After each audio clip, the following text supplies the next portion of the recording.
Scott Branson. Scott, what's up, buddy? Downtown Scott. What's happening? What's happening, gentlemen? Good, man. We're good. Scott Branson, Silver and Black today. Our fine Raiders insider here. I've got to share something with you. Thought just crossed my mind this morning as I started to formulate what this show might look like, thinking about our conversation together, Scott. And obviously, we talk a lot about the Raiders. We'll talk about some different things that we think may happen here in the upcoming days. But fair to say, Scott, the Raiders, low expectations, probably under the radar a bit this year, yeah? Absolutely. I think that's the perfect way to put it. In fact, that's something that I've been talking a lot about because, look, the matter of fact is the Raiders offensively look like they're going to put it together if Jimmy can stay on the field, of course. Defensively, it's just a little bit of an unknown. They seem to have gotten better there.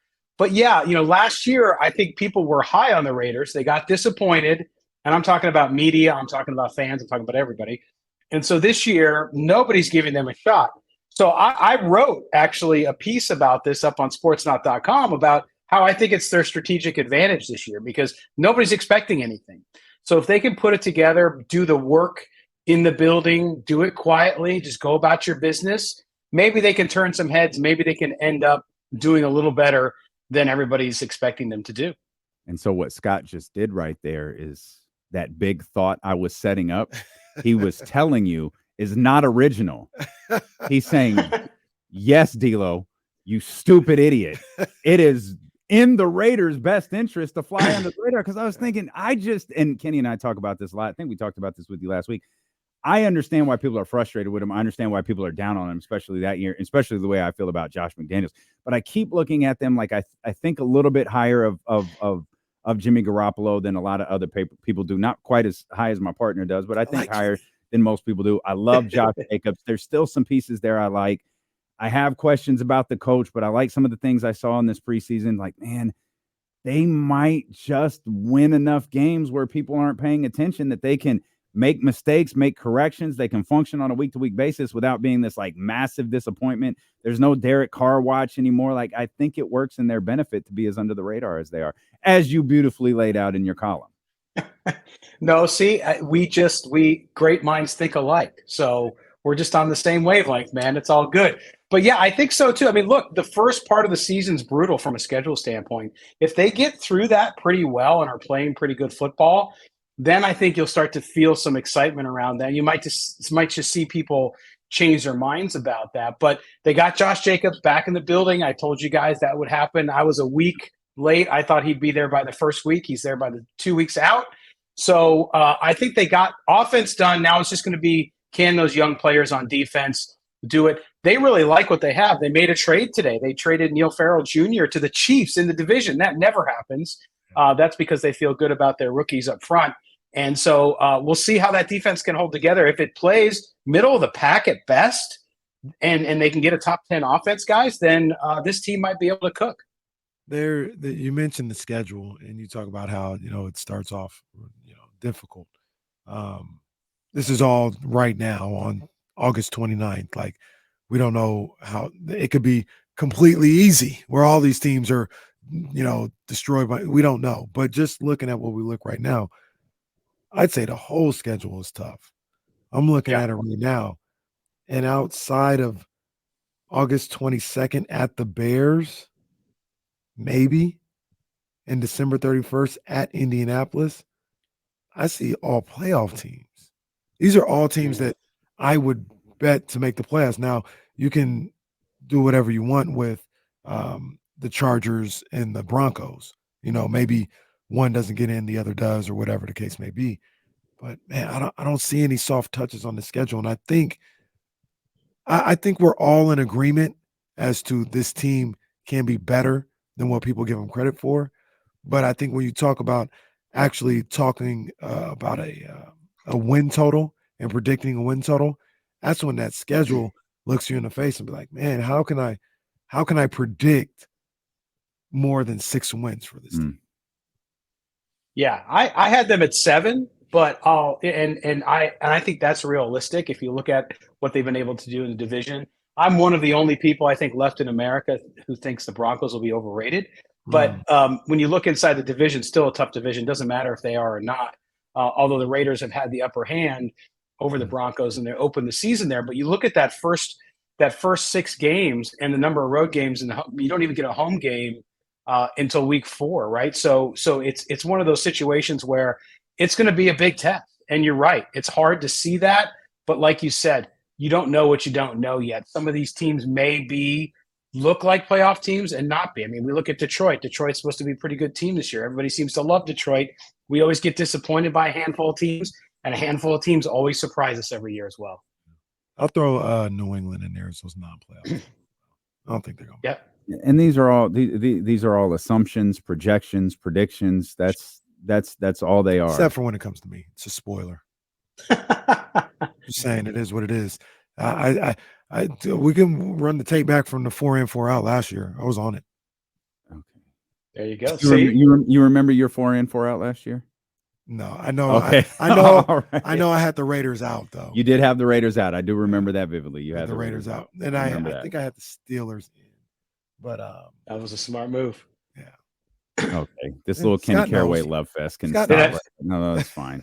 That's fine. We'll do 4 in, 4 out next week as we lead into week 1 of the NFL season. Scott, any in your opinion, I guess, any surprise cuts coming here in the next day or two? Not for the Raiders. I mean, look, they've already made some moves that we know about as far as the wide receiving core. Keelan Cole's gone. It looks like Christian Wilkerson was a guy who played really well in the preseason. I didn't think he was going to make it, but by some of the cuts they've made so far, he really connected with Aiden O'Connell. They really had a nice connection there. So some of those guys there, but I don't expect any real big surprises from the Raiders today. I do expect them to make some more moves. As you guys know, how volatile the roster is between today, because everybody thinks, well, it's final cut down day. Yes, but then teams are scouring the waiver wire, looking at who's going where, and they're going to make more moves. So a guy might make it today to come in tomorrow and be gone already. So I don't anticipate any big thing. I do expect them to make a move to bolster that linebacker room because it's not very good. It's not terrible, but it's not very good. It's very slow. And in that division, if you don't have some speed at that linebacker position, you're going to be in trouble covering the likes of Travis Kelce. So that's what I would expect them to do over the next several days. Do you, Scott, believe that Jimmy Garoppolo plays and starts all 17 games, even if he's healthy? No, sir. I don't think he makes it just based on the data we have. Maybe he does, but if you go on previous record and what he's done and what he did there in San Francisco, I just don't see it happening. So you got to figure a couple games, 2-3 games maybe. And that's why I think that backup quarterback position is so important. So we might be able to see the kid get some real NFL action when it comes to. But who knows? Maybe this is the year like he had before where Jimmy G is healthy, his offensive line stays solid for him and protects him, and they get something going. I mean, he's got a lot of tools there in Las Vegas as well. So we'll see. But I think people are a little bit suspect of whether or not he can get there all 17 games. Well, Scott, like I said, maybe that was my fault. I didn't word it correctly. What I was really hitting at is at some point this year, do you believe the new Derek Carr O'Connell comes in for a healthy Jimmy Garoppolo? Just, hey, I think the team needs a spark. We're going with Aiden this week. Do you think that happens at all this year if Jimmy's healthy? Well, I think it could, and I'll tell you the only way it does, and it goes again back to what he did as a 49er. We were talking to Sean Salisbury on our show yesterday, and he was talking about he loves Jimmy Garoppolo, but he says a lot of times what you see Jimmy do is Jimmy won't make the easy throws that you need to make in a day on a game by game basis. Sometimes it's not the stuff that he's going long down the field or any of that. It's just the simple stuff that he seems to get into a funk. And so he seemed to think that could be an opportunity where sometimes you're just going to sit on and say, hey, listen, man, get your stuff together. We're going to put in the rookie and see what he does. Not long lasting, but I do think you could see it depending on how they feel about O'Connell and how he's developing and getting through the regular season. So yeah, I think it's a possibility, but I don't think you'll have a situation where long-term this season, Aiden O'Connell's pushing Jimmy Garoppolo for the starting role. I just don't see that happening. I have a lot of questions and intrigue regarding the new Derek Carr, but I like Jimmy Garoppolo. I'm betting on Jimmy Garoppolo. Not literally betting because I don't do that, but I'm betting on Jimmy Garoppolo having a good season. But D'Lo, you cannot call him the new Derek Carr. You're going to kill Raider fans who half of them are so glad that they've rid themselves of Derek Carr. You're gonna kill them because they're like, wait a minute, we got rid of that guy. I'm just so strongly against giving a number. Look, I'm not talking about you got to retire Derek Carr's number. Or, Jimmy Garoppolo. They did. Was it? Is it Ronnie Bell that has number 10? Yes. Can we wait a year before we Derek Carr was the Raiders quarterback for a good chunk of years. Now all of a sudden you got a new quarterback in there who looks a little like Derek Carr with his helmet on, and he's got the number 4 on. I'm calling the kid the new Derek Carr for now. Until he goes out there and cuts it up, which I really enjoyed watching him in the preseason. But again, I'm banking on some Jimmy Garoppolo success at the quarterback. You know what? If he was alive, who would have insisted that Aiden O'Connell take number 4? Al Davis. He would have. He would have. See that. I can absolutely. He would have. He would have said, hey, he's done. Mm-hmm. Once a Raider, always a Raider, but he's not a Raider right now. That's a terrible impersonation. Give That's him your number word. 4. That's your word. I didn't like DC anyway. Okay, stop it. We didn't need him out there. He didn't get us over the top. That almost sounds like your Boston guy. Stop it.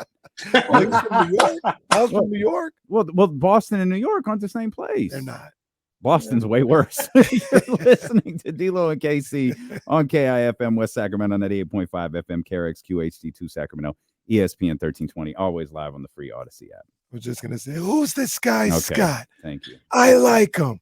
I need a fast receiver. It's like speed wins.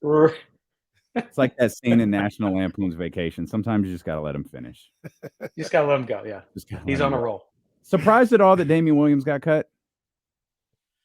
I'm not surprised he got cut because he got no carries until that last game, and he looked great. I mean, he was I was telling somebody else the other day, he was the leading rusher if you look yards per rush, everything. But for some reason, he just never got the opportunity, and it's disappointing because I think Zamir White again. Here's where the politics come in when it comes to roster building, right? Zamir White was a draft pick of Josh McDaniels and Dave Ziegler last year. He came in, didn't look particularly great. Damien Williams comes in, does really, really well, and look who gets cut. So they're not going to let that young talent go because they obviously don't want to have egg on their face about it. But I have a feeling he'll catch on somewhere else. But he really didn't get any carries before that game. Didn't get any carries, and that was disappointing because I thought that room could use another veteran. But I think once they also got the deal done with Josh Jacobs, they felt like, okay, we're good. We can move on. With the speaking of Josh Jacobs, deal's done. He's with the team. Everything is settled the way Raider fans and everybody wanted to see. Is this just a short-lived situation? Do you believe that they're going to have a long-lasting marriage between the two? Are we going to be in the same position next year or 2 years from now? Are they looking at him as a franchise running back, or did they just get the deal done right now for the sake of this season? It's a good question, and I think it's a short-lived relationship. I think you look at next year. They can tag him again next year, by the way. A lot of people had that question, and they can, even though they superseded the tag this year, still can tag him next year. But I think, again, every year running back goes on and you get more tread off the tire, so to speak, your value goes down. And we know we've talked many times with you on the show about that position being devalued already. So now you get to year 5 and 6, and it just drops off. There's nobody who's really escaped that. I mean, yeah, you have the Christian McCaffrey deal, which is a whole different thing, and he's a different kind of player. But you look at that outside of him. I mean, who's been that consistent past that 4 or 5 year period? And nobody has. So I think what you'll see is you'll see the Raiders again tell them, hey, we're going to tag you next year, and if they are able to draft a running back, which I think they will, then they'll start to go that young route, unless something drastically changes. And I hope for him he has a great year so he can go out in the market and get what he wants. Or if the Raiders want to, they give him some kind of deal where it's like a 2-year deal, but they have some sort of out after year 2. But will he want to sign for 2 years only if he, let's say, wins the rushing title again? I don't know. He's going to have to do what's best for him. But I think that they're both happy now, and you take it one season at a time. Which reminds me, we'll talk about this in depth in a few minutes, but the fakest news story in the NFL this week where Jonathan Taylor was allowed to seek a trade allegedly has come to a conclusion, and you'll be stunned to learn he wasn't traded. You'll also be stunned to learn the Colts were never going to trade him. But again, we'll talk more about that later. Scott had the chance to be in Las Vegas this weekend, man. That stadium is flawless. That Allegiant Stadium is absolutely incredible. It's pretty cool, man. I'll tell you what. And a lot of people were upset when it first started getting built because of the location. But even this year, it's starting to develop. It's developed slowly around there, too. So you have the beautiful facility, which you were obviously in and saw how nice it is to not only watch a game, walk around. You weren't there for a game yet, but the food service, everything is phenomenal. But then around, they're starting to develop, putting some hotels up, putting restaurants around there now too. So I think another couple seasons, and you're actually going to want to be around there because it was a very industrial area. Now it's starting to switch over, and we'll see that change over time. But one of the nice new facilities. I guess not knowing what it was before, like there's a bridge that just walks you right over to like Mandalay Bay and Luxor and some of, on that side of the strip. We were staying on the other side of the strip where the Venetian is, but it was an easy walk back to Las Vegas, where all the lights and glitz and glamour are. It was no problem. And they closed that bridge during games. So it could just be a huge pedestrian bridge. Yeah. And they got vendors out there with food and drink and stuff like that. So it's a good time as long as it's not 120 degrees outside. Scott, we're trying to get people together and get a head count. We're getting one of the Winfield Club booths. And we want to know if you're in. I mean, do you got a stack on the booth? What's up? I'll be in. Are you kidding me? Hang out with you guys? It'd be a blast. Kenny's going to front most of the cost of that. So listen to him. Kenny's going to. That's a beautiful area. That's where we're absolutely watching a game though when we go to Allegiant Stadium. It's pretty nice. As always, the countdown is on in a major way the next time we talk to you. Yes. So. We're definitely looking forward to that, and we'll tap in with you over the next couple of days, see what's going on as this roster gets down to 53, man. We appreciate you. Yeah, it'll be fun. I think next week getting prepared for week number 1, but also I expect some nice roster moves for this team too, so we'll talk about that. Appreciate you guys having me on.